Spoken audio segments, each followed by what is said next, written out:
নতুনকৈ হৈ যোৱা জালুকবাৰী সমষ্টিৰ অন্তৰ্গত অসম অভিযান্ত্ৰিক মহাবিদ্যালয় কামৰূপ মহানগৰ ২ নম্বৰ ৱাৰ্ডত কলাগুৰু বিষ্ণুপ্ৰসাদ ৰাভাৰ মৃত্যু বাৰ্ষিকী উপলক্ষে অসম যুৱ পৰিষদৰ উদ্যোগত এখন গঠনমূলক কাৰ্যসূচী আয়োজন কৰা হয়। এই কাৰ্যসূচীৰ নেতৃত্বত আছিল অসম যুৱ পৰিষদৰ কামৰূপ মহানগৰ সমিতিৰ উপসভাপতি জিতেন ৰাভা আৰু বিশেষ অতিথি হিচাপে উপস্থিত আছিল কামৰূপ মহানগৰ সমিতিৰ সভাপতি ভাৰ্গৱ শৰ্মা আৰু আন বিষয়ববীয়াসকল।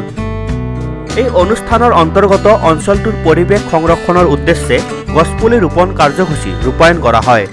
লগতে স্থানীয় সাংস্কৃতিক ব্যক্তি, শিল্পী, সমাজসেৱী আৰু সচেতন নাগৰিকক দলৰ পক্ষৰ পৰা গামোচা আৰু জাপি প্ৰদান কৰি সন্মান জনোৱা হয়। জিতেন ৰাভা আৰু তেওঁৰ যুৱ দলৰ এই গঠনমূলক পদক্ষেপে জনসাধাৰণৰ পৰা ইতিবাচক প্ৰতিক্ৰিয়া লাভ কৰা পৰিলক্ষিত হৈছে। জনতাৰ মাজত সংগঠনৰ উপস্থিতি, নেতৃত্বৰ ভূমিকা আৰু মাটিৰ পৰা কাম কৰা চিত্ৰ এই কাৰ্যসূচীৰে পুনৰ প্ৰতিফলিত হয়।